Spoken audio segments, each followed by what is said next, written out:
All right, at this time, I'd like to call the Committee of the Whole meeting to order. Let the record reflect it is April 5th, 2002. Village clock has it at 6 o'clock p.m. Madam Clerk, would you please call the roll? Trustee Brady. Here. Trustee Brennan. Present. Trustee Galante. Here. Trustee Mahoney. Present. Trustee Mueller. Here. Trustee Sullivan. Here. President Glotz. Present. Very good. We have a quorum. Item number 3, consider approval of the minutes of the Committee of the Whole meeting held on March 15th, 2022. Is there such a motion? I'll make that motion. I'll second. Thank you, Trustee Mueller. Thank you, Trustee Brady. Madam Clerk, would you please call the roll? Trustee Brady. Yes. Trustee Brennan. Yes. Trustee Galante. Yes. Trustee Mahoney. Yes. Trustee Mueller. Yes. Trustee Sullivan. Yes. Very good. Motion carries. Item number 4, consider adoption of the 2021 International Building Codes. Kimberly? Actually, I'm gonna turn over to my phone, our building official. Sure.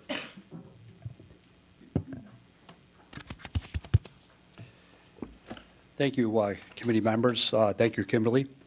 I'm here to present the adoption of the 3 ICC codes for the year 2021 code cycle. The International Residential Code, Property Maintenance Code, and National Electrical Code 2017 edition. The 2021 International Residential Code is a minimum standard at which to build detached, attached single-family residences, 2 dwelling unit residential buildings, and accessory structures. This edition of the code has made strides to become more prescriptive and user-friendly for contractors and architects. The 2021 IRC code has become very specific, targeting areas of the most common renovated, replaced, or erected components in residential construction. These specific areas include decks, basements, accessory structures. The Village of Tinley Park Building Code is more detailed in many areas than the 2021 IRC, but the adoption of this code will provide a very detailed code allowing the building official, building inspectors to be very specific in enforcing this code, being able to point directly to a code section to explain and sell the code as a minimum standard. The flip side of this equation also allows a contractor to effectively build certain structures without the use of a design professional, thus saving funding and incorporate more dollars where it's needed, the citizens' homes or dwellings. So if I could go through just a couple of the basic changes, I think that would affect our citizens here. It's in exhibit number 3. This very first one regarding decks is probably the most important in my opinion. The 2012 IRC total section on decks is 4 pages. Doesn't give us any value to us to go ahead and provide any sort of code enforcement. We often do not have plans prepared by a licensed design professional, so it's always an arguing case with deck contractors to put up decks on single-family homes around pools, attached to the buildings, or even freestanding structures. The 2021 IRC is now 14 pages, that section. Our 507, specifically giving you prescriptive tables that would allow a contractor to basically look at these tables, figure out what kind of criteria he has, and be able to effectively be able to size deck joists, beams, footings, ledgers, and also gives us a very good tool to say where in the plan review there was something not correct. Very easy, very productive. Myself in the private sector, even before a code is even introduced in 2021 by a municipality, I always use this code, and it's been very effective. Other options that we have is that our floor joist spans have actually become more allowable, meaning they're allowed anywhere to 3 to 4 inches of additional span on lumber. Reason being, in 2012, they weren't able to go ahead and test joists effectively. There are more tools out there to test how joists react in wet conditions, certain species, and they have found that you can actually span joists further with this latest code. So that's also a plus for our builders and for our contractors and architects. Return air systems in the mechanical code. I think one of the most important things to have in the IRC is that you see them go ahead and do a common return. If you ever find that your house does not cool properly, it's because you have a common return. you have to return back exactly what you're blowing into the home so you can effectively remove its heat through the cooling process. By me allowing, with the board's approval, to go ahead and have this in the system will allow us to keep these houses cooler and be a little bit more effective on the mechanical systems. The other option that I think that's very good, and I think the fire chief will like this also, is they do not allow booster fans in dryer ducts anymore. Booster fans have also become a very serious issue in terms of fires being created within the homes. The installation of booster fan systems are very risky in terms of being in line with the direction of warm, moist flow of dryer vent explosions.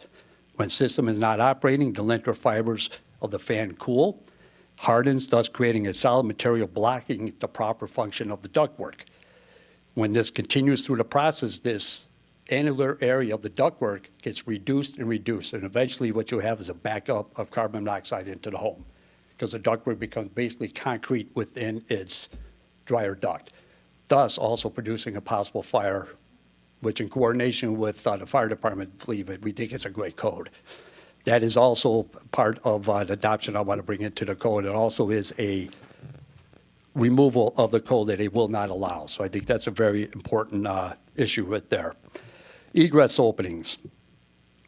They are required to be reduced, allowing you to renovate your home more effectively. Instead of having to saw cut an opening into your foundation wall, creating a possible structural issue, they allow you to have, in basements, a smaller egress window, which is also very important because one of the biggest issues is they don't realize that you're going to have to go ahead and saw cut your opening, and creating even more of a structural issue by creating a larger opening. Egress window rescue openings in existing single families for basement remodel are allowed to have a reduction from 5.7 square feet to 4 square feet. This section allows the individual single-family residences to renovate their homes and possibly not have to go through the expense of a new opening installed in the existing basement. The other major change that I've seen in this IRC is they are now going to require, if you have an attached garage, you have to go to a 10 mil vapor barrier rather than a 6 mil. So I know exactly where I think that the committee would like to see where this is going, is that what would it do to the cost of our builders? So a cost per roll of a 6 mil is roughly 15 cents per square foot for a 1,200 square foot roll. If you take a 1,200 square feet, that's basically 2 houses, that's 3-car garage. The cost per roll of a 10 mil is 20 cents per square foot. So when you think about the cost savings, it would only cost the builder $150 more per house to put in a 10 mil, which is much better in terms of vapor expanding through the slab and creating moisture within the garage, on an detached garage. So I think that's a sell. That's an easy sell for $150 more with a heavier mill slab, vapor barrier underneath your slab.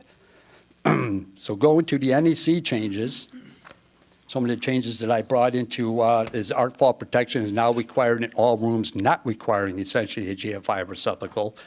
In the 2011 NEC, where we have adopted presently, arc faults are only required in sleeping rooms on 15 to 20 amp circuits. They are now required everywhere. So it's much safer. It doesn't provide any really additional enhanced cost for the receptacles in rooms are other than sleeping rooms, like living rooms, den studies, things of that nature. The other options that it's been very good I've seen on commercial construction is that, believe it or not, receptacles are not required in commercial construction. They're as needed. Code now in the 2017 code requires that conference rooms and meeting rooms do require receptacles. The day and age of everybody have to power up their tablet, their cell phone, they need receptacles. So that's now included in the code, in the present 2017 code. Garages, attached or detached, they shall have at least one 120-volt, 20-amp branch circuit supplying the outlets in the garage. We often see too much that they actually take a garage, they pull it off a 15-amp circuit, off other lighting elements that are on there, like lighting and so forth, and they're constantly popping a fuse. So we've been seeing a lot of permits coming in about them just upgrading the panel to go ahead and split off power to give their garages separate circuits. The code now requires it to be on a separate 20-amp circuit with one receptacle per parking space. That has to be independent, but nothing else tied onto it. Bathrooms also.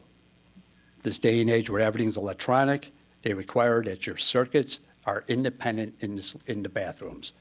Lighting and exhaust fans should be pulled on a separate circuit. So it allows you to not have to always be popping a fuse when you're putting on a blow dryer or curling iron or something of that nature. So I believe the NEC has come to, more updated code. To be perfectly honest with you, a lot of what I'm presenting here today is being implemented in the field already. So the property maintenance code, the really only adjustments that we have with the property maintenance code has been definitions. I've added some definitions in there to be very specifically clear. One of the definitions I added in there was an existing legal conforming or non-conforming use. So when we present to somebody when they feel, well, a deck's been existing or the shed's been existing, we could use some terminology in there that if it's legal, it means it's been permitted and inspected. If it's non-conforming but permitted, it means it was expected. That's the way it is. We cannot go ahead and do anything to it. But if you modify it, then we have to make it under the present code. But it's just mainly the property maintenance is just to go ahead and provide some additional tools for us to go and enhance, trying to keep people safe in the building and existing structures. I'm open for questions. The other thing I wanted to bring up too is this code that I wrote. If you see what I did, our code was written many years ago. It was written in a way that was like the BOCA or the cable code, which is the codes back in the early 1980s. What I did with our renumbering systems, that our numbering system reflects the present ICC codes. So all of the numbering system, if an architect has to go and take a look at a local amendment that we have in our comprehensive amendment, they can directly go to the ICC codes and see what we amended. So the numbering system is complete coordination with the present ICC codes. Very good. Thank you, Mike. Any members of the board have any questions? Thank you. No, I sent my questions to Kimberly earlier, and thank you for your responses, Mike. Everything looks great, and thanks for all your hard work on this. Looks Thank really you. nice. Very good. And we've been waiting, I think, how long for this? 4 years, so very well overdue. Good job, Mike. Very efficient. I think these are all good added items that you're putting in, so good job. And I think it's well needed. Thank you. Anyone else? Mr. Mayor? No, Mike, your waiting is over. Thank you, Mike, for the work you did on it. Very good. Cool. Well, is there a motion to move this item to the village board? I'll make that motion. Thank you, trustee Mueller. Is there a second? Second? Thank you, trustee Mahoney. Madam Clerk, would you please call the roll? Trustee Brady? Yes. Trustee Brennan? Yes. Trustee Galante? Yes. Trustee Mahoney? Yes. Trustee Mueller? Yes. Trustee Sullivan? Yes. Very good. Motion carries. Item number 5, consider purchase and sale agreement with GSP Development LLC for property located at 7551 191st Street. Pat? Yes, thank you. This is a purchase sale agreement that was with the board packet there for the Lincoln Way property, and I believe we're gonna be going for like a simultaneous close on this, correct? Paul? Yes. Yeah. So when we close with Lincoln Way, then we will then do the purchase sale agreement with the developer. Very good. Any questions from the board? Can you explain that a little bit more detail, the simultaneous, what that's, can you some more details on that? Sure. I think the plan is that we're in our due diligence phase with the Lincoln Way School District. What we've negotiated with GSP, is that they will close, not at the same time, but like within a week, and they're gonna do our due diligence, right? So we were gonna have to go out and do core samples, test the soil and do everything. Since they're gonna be the end user, they're gonna take that role on for the village and do all those samplings and everything that need to be out there. We know the site's challenged, we all know that. So that's one piece they're doing. The second piece is that because of the way we're structuring the deal, they are paying my fees for doing the real estate closing. So that is, it's capped, and I know it, at a certain number. So the plan would be that we close with Lincoln Way, once we finish our due diligence period, and I think it's almost simultaneous, so it'll be like a day or two later, then we flip it to the developer. Did that answer the question? Yes, but there's no set development at this point, correct? They have not, no, they have, as part of the contract, I think the village has shared with them their vision, right, and it's a Woodman's, right, I don't think I'm speaking out of school, and they think they can deliver one out there, the developer. What they've said to us is that they need some time, one, to do their phase studies and their remediation to the property. Two, we need to annex in the properties, and there's a couple issues over there I've been dealing with staff on, and this is, so we're, so they have 12 months from the date we close to come back to us with their plan, the plan. And so and then if they don't, then there's reversion and different things that happen that, there's an option for the village to purchase the property back and to move on with, in a different direction. So, does that answer that question? Yes, it does, thank you. Very good. Any other questions? There are none. Is there a motion to move item number 5 to the village board? I'll make the motion. Thank you, trustee Sullivan. Is there a I'll second? second. Thank you, trustee Brady. Madam Clerk, would you please call the roll? Roll call for item 5, trustee Brady? Yes. Trustee Brennan? Yes. Trustee Galante? Yes, Trustee Mahoney? Yes. Trustee Mueller? Yes. Trustee Sullivan? Yes. Very good. The motion will carry. Moving on, item number 6, consider approval for funding for the Visit TinleyPark.com tourism website. Donna? Thank you, trustee Brennan. This is the next in our series of initiatives in building our hospitality, our tourism infrastructure. So while we've been working on the messaging that we're planning on taking out to market this spring, concurrently, we've identified the need for a tourism-specific website. So as you probably know, right now, we do have the Visit TinleyPark.com URL, but it's directing it to our governmental site, the visitor tab on our governmental site, which is by design a governmental site, so it's very content-heavy, not the most visitor-friendly site. It's really designed to bring visitors into the community, just by the limitations of it being that type of site. So what we are proposing is working with Point B to develop this tourism-focused site that would have, a little bit more engaging messaging and itineraries and the big pictures and more interactivity with our hospitality businesses, and a dedicated RFP site for event planners that want to come to this community and schedule an event or expo or what have you. So this is what this request is for, to fund this visitor-friendly site that's going to allow us to showcase all of our tourism amenities. It would be a 16 to 18-week process, paid for by the hotel motel tax fund, which, as you recall, is the redirected funds that we were previously spending with the Chicago South and CBB. So that's what I got for you. Very good. Thank you, Donna.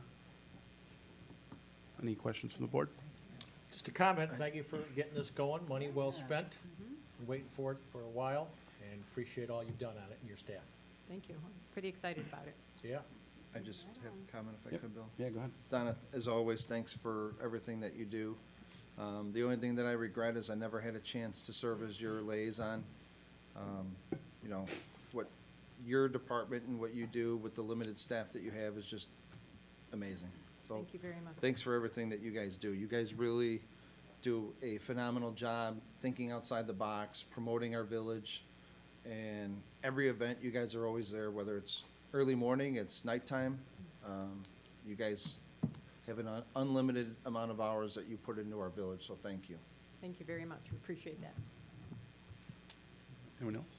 Yeah, I had a chance to bump into Donna before the meeting today. We talked through the CMS system that they were using. We talked through their website design and architecture, how they use subdomains, and she got some hairy questions thrown her way, but it looks like they're very well staffed and ready to take on this project, so I'm excited about it. Only comment I'll have is, or question I have is, this obviously not my lane, so, most traffic is nowadays is, I assume, a lot of mobile. So when you say website, is there going to be an app or anything like that involved, or This is is there? for the site itself. It will be a responsive site. So, Okay. definitely accessible, a better-looking responsive site than our existing government site is. Okay, So that's where we're going to start. okay, And, we'll evaluate as we move forward. very good. And responsive just means it's gonna show less content and be optimized for different device sizes Okay, very good. with the same code. Very good. Thanks, Mike. Thank you. You're in Mike's wheelhouse now. Yeah. Yeah, there we go. We There we can go. explain it to you how they built, you want to explain how they built it, Mike? Yeah, They didn't build it yet, but yeah. They will. I'm sure we'll hear about it. Well, thank you, Donna. Appreciate it. Thank you.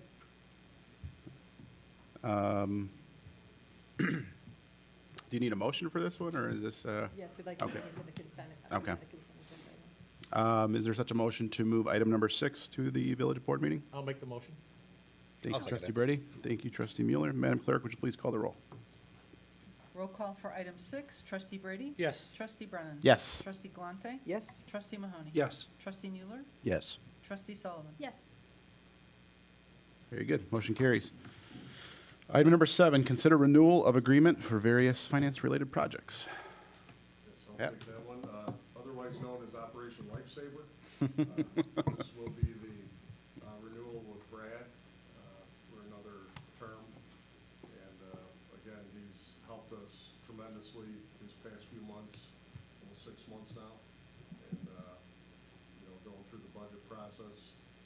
And this is to further extend him, continue his work. Very good. Thank you, Pat. Any questions, comments from the board? There are none. Is there a motion to move item number 7 to the village board? I'll make that motion. Thank you, trustee Mahoney. Is there a second? I'll second. Thank you, trustee Sullivan. Madam Clerk, would you please call the roll? Roll call for item 7, trustee Brady? Yes. Trustee Brennan? Yes. Trustee Galante? Yes. Trustee Mahoney? Yes. Trustee Mueller? Yes. Trustee Sullivan? Yes. Very good. Motion carries. Item number 8, consider an intergovernmental agreement between the Village of Tinley Park and Kirby School District 140 for school safety lights.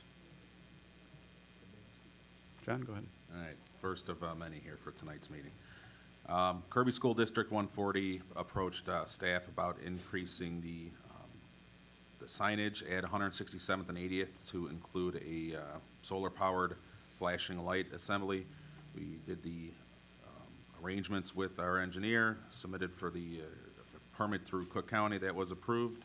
So now we're looking to have an IGA approved between Kirby School District and the Village of Tinley Park, splitting the cost of the installation for a cost not to exceed $40,000. Very good. Thank you, John. Any questions from the board? There are none. Is there a motion to move item number 8 to the village board? I'll make the motion. Thank you, trustee Mahoney. Is there a second? I'll second it. Thank you, trustee Mueller. Madam Clerk, would you please call the roll?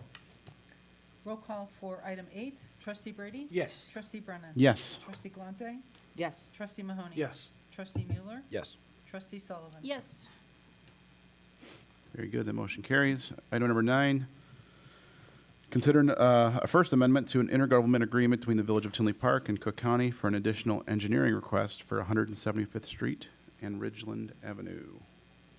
John? All right, thank you. As what seems like ages ago, the village and Cook County entered into an original IGA back in September of 2017 for the engineering, phase 1 of the project at 175th, part of Ridgeland and some of Oak Forest Avenue. As the project went along, there were some changes to the scope for the engineers.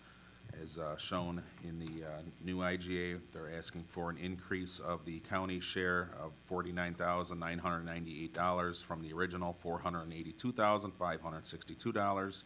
There is no cost to the village. It is county share, 100%. We just need to approve the amended amounts to the original IGA. Very good. Thank you, John. Any questions from the board? There are none.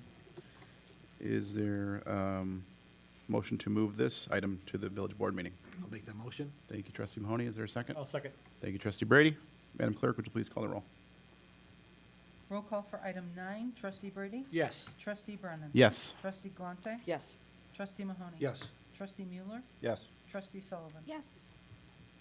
Very good, that motion carries. Item number 10, consider qualification-based selections procedures. John? Thank you. In coordination with the village manager's office, Tinley Park put in for a grant for a upgrade to the current helipad.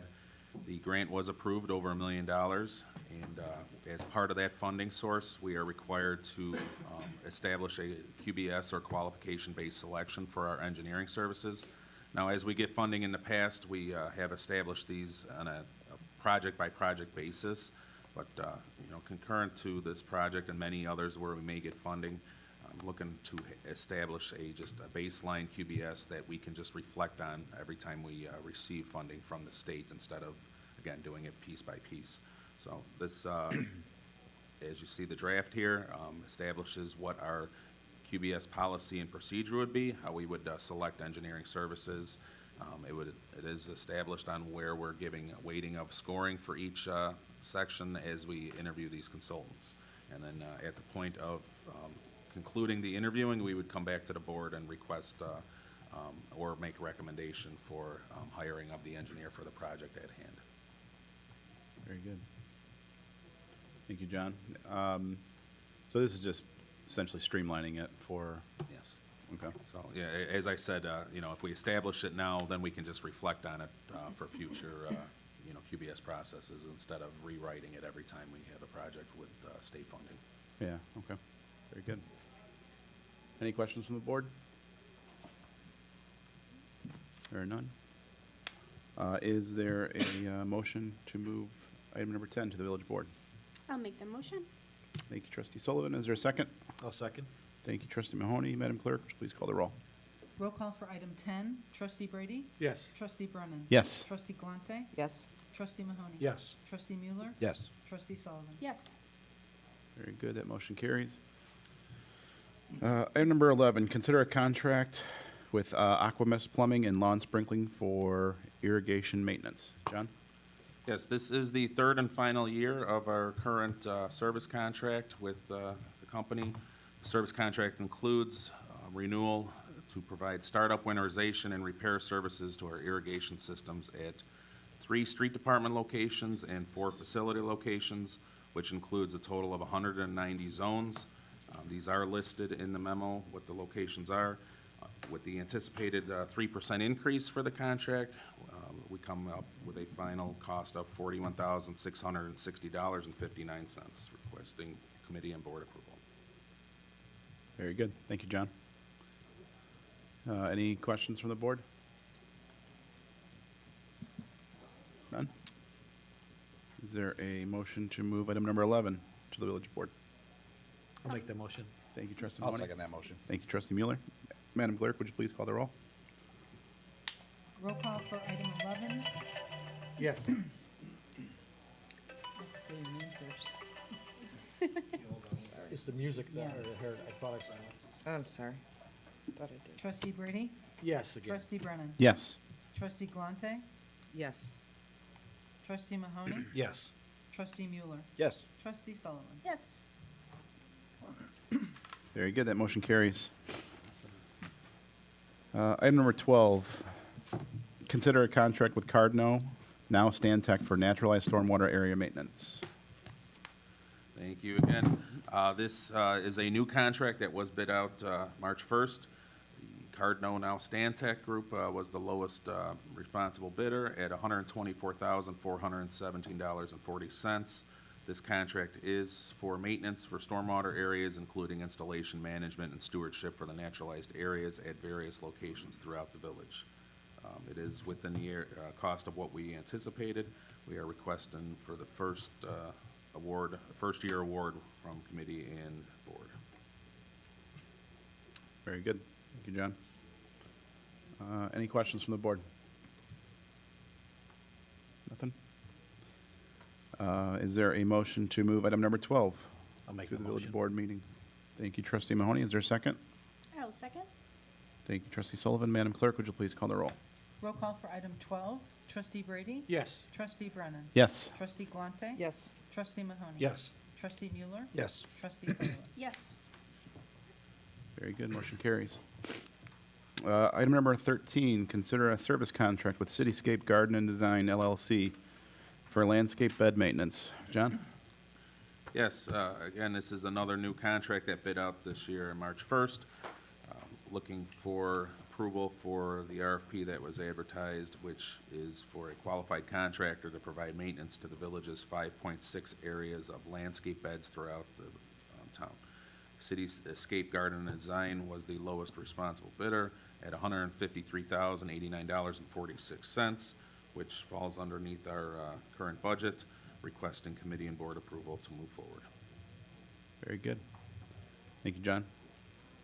Any questions on item number 13? I see none. Is there a motion to move item number 13 to the village board? I'll make the motion. Thank you, trustee Mahoney. Is there a second? Second. Thank you, trustee Brady. Madam Clerk, would you please call the roll? Roll call for item 13. Trustee Brady? Yes. Trustee Brennan? Yes. Trustee Galante? Yes. Trustee Mahoney? Yes. Trustee Mueller? Yes. Trustee Sullivan? Yes. Very good. That motion carries. Item number 14, receive comments from the public. Is there anyone that would like to address the board? I don't see anyone. So, is there a motion to adjourn the committee of the whole? I'll make that motion. Thank you, trustee Mahoney. Second. Thank you. Trustee Mueller, thank you, trustee Mahoney. Madam Clerk, would you please call the roll?